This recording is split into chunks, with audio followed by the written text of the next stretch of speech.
Union Dasheri संगठन जिंदाबाद जिंदाबाद। भारतीय किसान मजदूर यूनियन दशहरी संगठन जिंदाबाद जिंदाबाद। भारतीय किसान मजदूर यूनियन दशहरी संगठन जिंदाबाद जिंदाबाद। किसान एकता जिंदाबाद किसान एकता जिंदाबाद। जय जवान जय किसान। आज जनपद हरदोई के कोथावा ब्लॉक के बिलंद खेड़ा गांव में हमारे ग्राम अध्यक्ष लक्ष्मीकांत जी के सानिध्य में दर्जनों किसान साथियों को संगठन में सदस्यता दिलाए जाने का कार्य किया गया और सरकार की गलत नीतियों के खिलाफ हम सभी किसान भाई माताएं बहनें बराबर की लड़ाई लड़ते रहेंगे और बराबर राष्ट्रीय संगठन के आदेशों का पालन करते हुए सभी को सदस्यताएं दिलाकर संगठन का विस्तार करते रहेंगे। जय जवान जय किसान। जय जवान जय किसान। जय जवान जय किसान। देख रहे हैं कि पेट्रोल और डीजल के जो रेट बढ़ रहे हैं वो आसमान छू रहे हैं।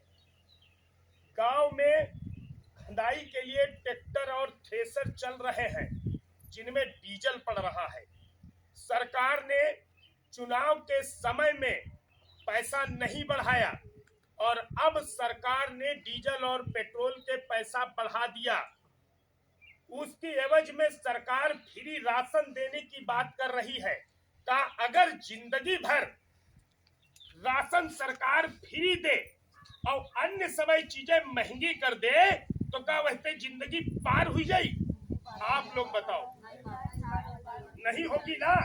सरकार केवल हम किसान मजदूर माताओं बहनों भाइयों को बरगलाने का काम कर रही है कि हम 2000 किसानी का दे रहे हैं और फ्री में राशन दे रहे हैं। सरकार को हम ही लोग बनाते हैं, हम ही लोग खुलकर वोट देते हैं और सपोर्ट करते हैं सरकारों का, तभी सरकारें बहुमत में आती हैं और आने के बाद सत्ता में बैठ करके हम सबको महंगाई की मार मारती हैं। आज अरहर की दाल 100 रुपए किलो है। किसान ने ही बोया था, किसान ने ही काटा और किसान ने ही सस्ते दामों में बेचा और आज किसान को ही 100 रुपए में खरीदने के लिए मिल रहा है। खेती करने के लिए बराबर हम लोगों को डीजल की आवश्यकता पड़ती है और डीजल आज 100 रुपए के करीब पहुंच रहा है। सरकार कहती हम किसानों के लिए कर रहे हैं। क्या कर रही है सरकार? जहां पर वास्तविकता में नहरों पर पुल की आवश्यकता है, पुलियों वाली छोटी नहरों पर छोटी पुलिया बनवाने की आवश्यकता है, गांव में तालाबों में पानी भरने की आवश्यकता है, जानवर प्यासे मर रहे हैं, गौवंशों को छोड़ दिया गया जो किसानों के लिए सालों साल सरदर्द बने रहे और किसानों को बर्बाद करके गौवंशों ने छोड़ा। सरकार ने कोई कदम नहीं उठाया। हरदोई जनपद के जिला प्रशासन ने कई बार कहा कि हर ग्राम पंचायत में अस्थायी गौशाला का निर्माण किया जाएगा। ऐसे ही किसी न किसी ग्राम पंचायत में अस्थायी गौशाला का निर्माण हुआ और वहां पर भी सेक्रेटरी और प्रधान और बीडीओ के द्वारा भ्रष्टाचार करते हुए उस गौशाला में गौवंशों को केवल रात भर रखा गया और उन गौवंशों को छोड़ दिया गया। सरकार कहती है हम बराबर पैसा दे रहे हैं, लेकिन जनपद के जिम्मेदार गौ संरक्षण के लिए कहीं पर कोई बेहतर कदम नहीं उठा पाए, जिसका खामियाजा और सरदर्द हमारे किसान मजदूरों को उठाना पड़ा और आज भी उठा रहे। उसके ऊपर महंगाई की मार, इसके साथ में कोई दैवीय आपदा आ जाए उसकी समस्या है। सरकार कुछ नहीं कर रही है हम किसान मजदूरों के लिए। मजदूरी का रेट उतना ही और किसान जिस चीज को बोए और काटने तक पहुंच नहीं पाए उससे पहले ही गाय और छुट्टा गौवंश उसको खा जाए। हम सभी को सरकार की इन्हीं गलत नीतियों के खिलाफ लड़ना है, एकजुट होना है। संगठन विस्तार में सभी को सदस्यता लेकर एक साथ रहना है और अपनी मांगों को लेकर जगह जगह धरना प्रदर्शन करने हैं और ईमानदारी पूर्वक अपने सभी किसान एकजुट होंगे और सभी अपनी आवाज को बुलंद करने का काम करेंगे। हम गलत के लिए सरकार से भी लड़ेंगे और हरदोई जनपद में शासन प्रशासन में बैठे जिम्मेदारों की आवश्यकता नहीं है। कोई खा नहीं जाएगा।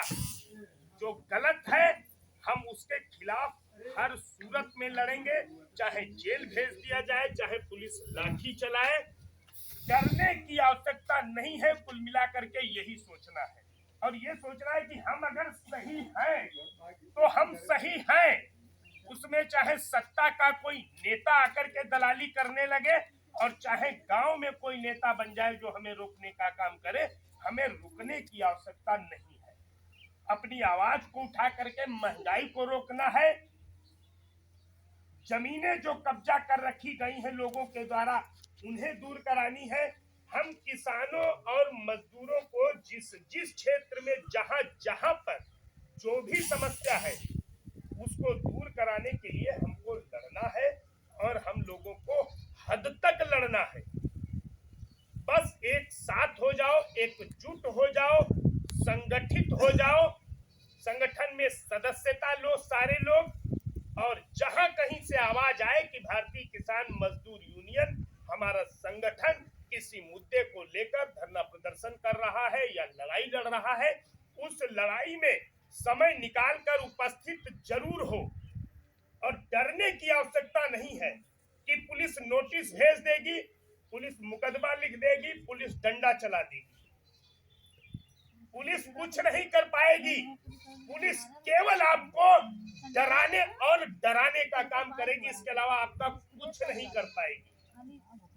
संगठन आप सबके उपस्थिति में, आप सबके साथ में पूरी तरह से हर भ्रष्टाचारी से लड़ने के लिए मजबूत है और संगठित है। जब आप सब होंगे तो हम हर समस्या को दूर कराने के लिए बराबर लड़ते रहेंगे। जय जवान, जय जवान, जय जवान। किसान एकता, किसान एकता, किसान एकता। जय जवान, जय किसान। नमस्कार, आप सभी लोग आए, अपना कीमती समय दे करके आए, उसके लिए हम आभारी हैं। और आप सभी लोग अपने समाज और अपने हक अधिकारों के लिए जागरूक हैं, उसको देख करके बहुत खुशी हुई है। नहीं तो आज की डेट में कोई भी व्यक्ति अपने बीवी बच्चों के ऊपर देश और राष्ट्र समाज के लिए सोचना ही नहीं चाहता। उसी का नतीजा ये है कि हमारे आप लोगों के जो भी हक और अधिकार हैं वो दलाल और चापलूस लोग जो संवैधानिक पदों पर बैठे हुए हैं वो आते हैं संविधान की कस्में खा करके कि हम जनता की सेवा के लिए, अपने राष्ट्र की सेवा के लिए अपना जो भी समय और योगदान देंगे, अपने समाज और राष्ट्र के उत्थान के लिए देंगे। लेकिन संविधान की कसम खाने के बाद जैसे ही वो कुर्सी पर बैठते हैं, वैसे ही जब जानते हैं कि कैसे इस गरीब जनता और गरीब किसान और मजदूर का हक जो भी है, कैसे इन लोगों का हड़पा जाएगा, कैसे इन लोगों का हक अधिकार इन तक नहीं पहुंचेगा, कैसे इन लोगों को भरमाया जाएगा, कैसे इन लोगों को भटकाया जाएगा, ये उन लोगों का संविधान की शपथ लेने के बाद, कुर्सी पर बैठने के बाद, ये एक ट्रेनिंग रूप में उन लोगों का 5 साल तक चलता है। इसी बीच में वो बड़े बड़े घोटाले कर जाते हैं, इसी बीच में वो गरीब और मजदूरों का खून चूसने का काम करते हैं। लेकिन कमी उनकी नहीं है, कमी है हमारे किसान भाई और मजदूर की, क्योंकि ये आज की डेट में एक राजा है। अब्राहम लिंकन जी ने भी लोकतंत्र की परिभाषा दी है जनता का, जनता के लिए, जनता द्वारा शासन, प्रजातंत्र। जो भी हमारा राष्ट्र का निर्माण होता है वो हमारी आप लोगों की मेहनत और खून पसीने से ही बड़े बड़े भवनों का निर्माण होता है, बड़े बड़े खजाना भरते हैं, बड़े बड़े कोष भरते हैं। वो इनडायरेक्टली रूप में हमारे आप लोगों के बीच से ही पैसा जाता है। जो हम 8 घंटे 12 घंटे ड्यूटी करते हैं और जो मजदूरी हम 200 रुपया 400 रुपया कमा करके लाते हैं, उसी में भारत सरकार का टैक्स उसी में सुरक्षित होता है। जब हम साबुन खरीदने जाते हैं, जब हम शक्कर खरीदने जाते हैं, जब हम तेल खरीदते हैं, जब हम डीजल खरीदते हैं, जब हम पेट्रोल खरीदते हैं, कपड़े और जूते चप्पल खरीदने का काम करते हैं, उसी में भारत सरकार का टैक्स इनडायरेक्टली रूप से उसमें चला जाता है भारत सरकार के कोष में। अब वो पैसा हमारा ही है और हमारी सेवा के लिए, अब वो पैसा हमारा ही है और हमारी सेवा के लिए ही हमारे नेता लोग और जो भी कर्मचारी हमारी सेवा के लिए ही संवैधानिक रूप से पदों पर आसीन है। और वही पैसा हमारी सुविधा के लिए, हमारी सेवा के लिए वो पैसा उन लोगों को वितरित करना है। अच्छी रोडें बना करके देना है, हम लोगों को अच्छा पानी बना करके देना है, हम लोगों को अच्छे स्कूल की व्यवस्था करनी है, हम लोगों को अच्छे न्याय की व्यवस्था करनी है। लेकिन वो लोगों को उनके लिए सेवा, उनकी सुविधा के लिए जो ICS PCS जो हाई लेवल की पढ़ाई करके उनको दिशा निर्देश देने के लिए उनके आसपास हैं, वो कहते रहते हैं कि नहीं सर ऐसा होना चाहिए, नहीं सर ऐसा होना चाहिए। लेकिन वो संविधान की कसम खाने के बाद में जब ट्रेनिंग उनको हो जाती है कि कैसे घोटाला किया जाएगा, तो वो जो भी यहाँ पर जो भी मान लीजिए चौकी स्तर से लेकर के थाना और जिला लेवल तक जो भी पुलिस प्रशासन होता है, जो भी मान लीजिए राजस्व विभाग के लोग होते हैं, उन लोगों को वो नेता लोग चलाने का काम करते हैं, उन लोगों को चलने नहीं देते हैं, संवैधानिक तरीके चलने नहीं देते हैं। लेकिन वो चलाना अब नेताओं लोगों की बागडोर किसके हाथ में है? हमारे आप लोगों के हाथ में। वो 5 साल के बाद आती है जब हम आप लोग कोई गैर कानूनी काम अगर हो रहा है उसका रोकने के लिए जब हम लोग बहुसंख्यक लोग उसका विरोध करते हैं तो नेता डर जाता है। नेता कहता है अरे अगर मैंने इस क्षेत्र का काम नहीं किया तो अगले 5 वर्ष में इधर वोट नहीं मिलेगी। प्रधान कहता अरे अगर हमने बेलन खेला काम नहीं किया तो ये अगले 5 वर्ष में हमें हरा देंगे। तब ये डरने का काम करता है। तो डरता किसके लिए? वोट से डरता है। अब पूरे लोकतंत्र, पूरे भारत व्यवस्था की चाबी किसके हाथ में है? हमारे आप लोगों के गरीबों मजदूरों के हाथ में। लेकिन ये हक अधिकार जानेंगे जब हम किसी योग्य और जानकार लोगों के बीच में हम मीटिंग करेंगे, लोगों की बातें सुनेंगे, लोगों के बीच में हम अपने बच्चे बैठा लेंगे, लोगों के अच्छे लोगों के टच में रहेंगे। टच में आप जब जुआ खेलने वालों के हाथ में रहोगे, टच में आप नशेड़ियों के रहोगे, टच में आप मान लीजिए हमारा घूमने वाले लोग उनके टच में रहोगे, कैसे हक अधिकारों को अपने जानोगे? यही आज तक होता चला आया है। आज कोई भी संख्या बहुसंख्यक हो चाहे अल्पसंख्यक लोग हों, वो लोग सताए जब तक गए हैं जब तक वो लड़े नहीं हैं, और लड़े भी हैं। अगर वो अड़े नहीं हैं तब भी लड़े भी हैं, तब भी हक और अधिकार उनके नहीं मिले उनको। उसके लिए अड़ना पड़ेगा। मैं साधुवाद बच्चे बैठा लेंगे, लोगों के अच्छे लोगों के टच में रहेंगे। टच में आप जब जुआ खेलने वालों के हाथ में रहोगे, टच में आप नशेड़ियों के रहोगे, टच में आप मान लीजिए हमारा घूमने वाले लोग उनके टच में रहोगे, कैसे हक अधिकारों को अपने जानोगे? यही आज तक होता चला आया है। आज कोई भी संख्या बहुसंख्यक हो चाहे अल्पसंख्यक लोग हों, वो लोग सताए जब तक गए हैं जब तक वो लड़े नहीं हैं, और लड़े भी हैं। अगर वो अड़े नहीं हैं तब भी लड़े भी हैं, तब भी हक और अधिकार उनके नहीं मिले उनको। उसके लिए अड़ना पड़ेगा। मैं साधुवाद और धन्यवाद देता हूं माननीय अध्यक्ष महोदय जी को, जिन्होंने हमें ना मालूम होते हुए भी जब लाल बिहारी जी से हमारी टक्कर हुई और वो वीडियो वायरल हुआ, उसको देख करके जो भी यहाँ के शुभचिंतक थे हमारे राष्ट्र के लिए, जो भी अपने राष्ट्र और भारत माता के लिए जो भी लोग हैं, जो भी शुभचिंतक थे, जिनके दिलों में दर्द था कि हमारा राष्ट्र ऊंचाई पर नहीं जा रहा है और हमारा राष्ट्र पतन हो रहा है ऐसे भ्रष्टाचारियों की वजह से, वो सभी लोगों ने आवाज उठाने का काम किया और हमें पता नहीं था, लेकिन ये लोग अपना काम करते रहे। सर्वप्रथम माननीय अध्यक्ष महोदय जी ने भी बताया कि मैं वीडियो से मिला और वीडियो के बाद में हमारी कार्रवाई चलने लगी, लेकिन लक्ष्मीकांत को उस समय नहीं पता था। ये इनकी परीक्षा की घड़ी थी। अब उस समय जब हमें पता चला कि हमारी बिना उसके परमिशन के, हमारी बिना मुलाकात के हमारे दादाजी ने इतना बड़ा कार्य कर डाला, तो इन्होंने मेरे दिल में जगह बनाई। तब हमने कहा कि ऐसे लोग उस समय भी तो राजा राम मोहन राय जैसे भी तो विद्वान ब्राह्मण थे, उन लोगों ने सती प्रथा को खत्म कराने के लिए लड़ाइयां लड़ी, वो भी ब्राह्मण समाज से थे, लेकिन उन्होंने एक ऐसा जो है ऐसी प्रथा का अंत करवा दिया कि किसी कारणवश बीमारी से अगर उसका आदमी खत्म हो जाता तो उसके साथ उसको भी जिंदा जलाने का काम किया करते थे लोग। वो अंधविश्वास था, वो धर्म में पाखंड था, और पाखंड की धज्जियां उड़ाने का काम, उसको समाप्त कराने का कानूनी रूप से माननीय राजा राम मोहन राय जी ने जो है ऐसा कदम उठाया, लड़ाई लड़ी कि आज की डेट में कोई भी विधवा स्त्री हो जाए तो उसको अपनी पति के साथ में उसको जिंदा जलने का काम नहीं हुआ, क्योंकि कानूनन उसको खत्म कर दिया गया। तो ऐसे में अब मानवता के लिए हमारे राष्ट्र में आज जाति से ऊंचे उठ करके भी लोग काम करने के लिए आ रहे हैं। उन लोगों को पहचानने की जरूरत है और जातिवादी लोगों को भी पहचानने की जरूरत है, क्योंकि जब तक जातिवाद रहेगा तब तक हमारा राष्ट्र ऊंचाई पर नहीं जाने वाला। और जातिवाद को तोड़ करके किसी भी समाज से लोग आ सकते हैं, वाल्मीकि समाज से भी लोग आ सकते हैं, ब्राह्मण समाज से भी लोग और तमाम साथी लोग थे। उन सभी लोगों ने आलू भूंज करके अपना शाम को खाया। किसके लिए खाया? हमारे आप लोगों के लिए। अगर हम लोग पीछे हट जाते तो ये शासन प्रशासन हम लोगों को निकम्मा समझता और कभी हमारा काम नहीं।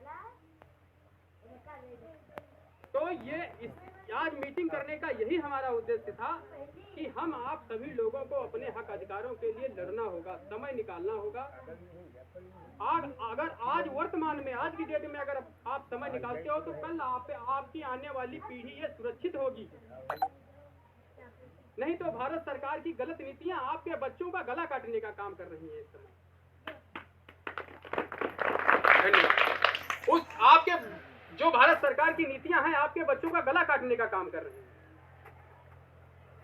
सबसे अच्छा माननीय एपीजे अब्दुल कलाम जी ने कहा था कि हमारे राष्ट्र के बच्चों को शिक्षा, न्याय और सुरक्षा, हमारे राष्ट्र के बच्चों को शिक्षा, न्याय और सुरक्षा की व्यवस्था कर दी जाए, बस हमारे जो है राष्ट्र उत्थान की तरफ चला जाएगा, हमारे राष्ट्र का विकास होगा, हमारा राष्ट्र सोने की चिड़िया बन जाएगा। लेकिन शिक्षा, सुरक्षा और न्याय हम लोगों को ना दे करके और तमाम चीजें दी जा रही हैं जिन चीजों की हमको आपको आवश्यकता नहीं है। हमको अच्छे कॉलेज की आवश्यकता है, हमारे बच्चे पढ़ें। इन लोगों को शिक्षा वो दी जाए जो इनके जहन में बैठे। ये बच्चे आगे चल के हम लोगों के बुढ़ापे की लाठी बने, क्योंकि आज हम लोग हैं युवा, तो हम अपने जो भी हमारा समाज है उसके लिए लड़ने का काम कर रहे हैं। कल इन लोगों का माइंड जब सही होगा तो ये लोग भी लड़ने का काम करेंगे और अपने हक अधिकारों की बात करने का काम करेंगे।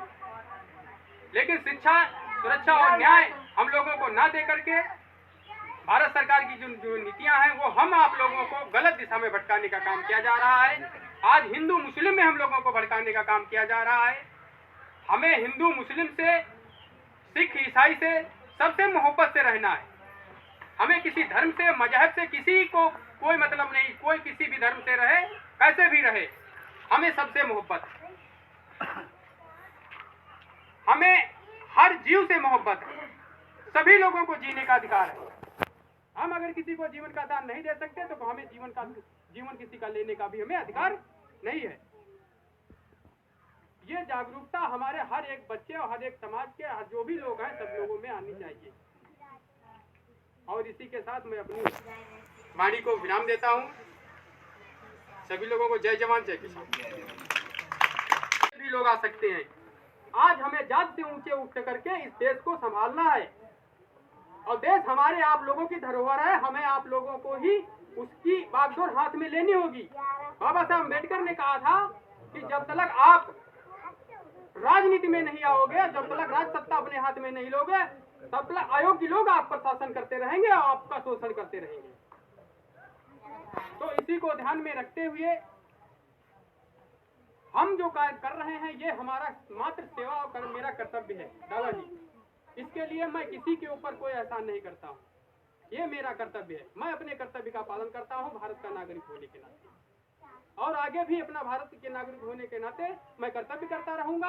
अगर मैं किसी भी भाई का सेवा करता हूँ, किसी का काम करवा देता हूँ, तो हमारा उसके ऊपर कोई एहसान नहीं होगा, कभी भी एहसान नहीं होगा। उसका काम करवाने के बाद में वो समझे या न समझे अपने कर्तव्य को, लेकिन हमारे हाथों से वो बरी हो जाएगा। मैं कभी उसके ऊपर एहसान जताने नहीं जाऊंगा कि मैंने तुम्हारा ये काम करवाया था। मैं कर्तव्य ही अपना मात्र समझूंगा। तो हमारे दादाजी ने अपने धर्म और निष्ठा के साथ में समाज की सेवा की जिम्मेदारी और वागडोरी अपने हाथ में ली है, तो मैं भी कर्तव्य और निश्चित होकर के इनके साथ में सहयोग देने का कार्य करूंगा, और मेरा मात्र सहयोग ही मात्र होगा। और दादाजी की हमने जो है कर्म निष्ठा को भी देखा। संगठन के जो हमारे जो अध्यक्ष महोदय जी हैं पुनीत मिश्रा जी, इनके भी हम कर्म निष्ठा को देखा। जो थाना इंस्पेक्टर उस समय थे, उस समय यहाँ पर कोई भाजपा का बड़ा नेता आने वाला था कुथावा में, और हमको ज्ञापन देना था। हम लोग चौराहे पर तिराहे पे खड़े रहे, लेकिन वो समय से लेने नहीं गया, और फिर उसने बहानेबाजी कर दी, कहने लगे उस दिन आया ही नहीं था, उसने आने से इनकार कर दिया। फिर हम लोगों ने धरना स्टार्ट कर दिया। धरना ना तोड़ने की भी हम लोगों ने कसम खाई, और जा करके पावर हाउस में हम लोग बैठ गए। रात भर हम लोग धरने पर बैठे रहे। फिर तहसील अध्यक्ष अंबिका प्रसाद जी जो है 12 बजे दिन को लेकर के आकर के उन्होंने हमारे लोगों का ज्ञापन लिया, तब धरना हम लोगों ने समाप्त किया।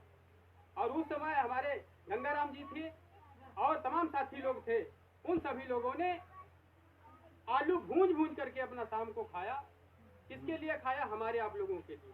अगर हम लोग पीछे हट जाते तो ये शासन प्रशासन हम लोगों को निकम्मा समझता और कभी हमारा काम नहीं। तो ये आज मीटिंग करने का यही हमारा उद्देश्य है।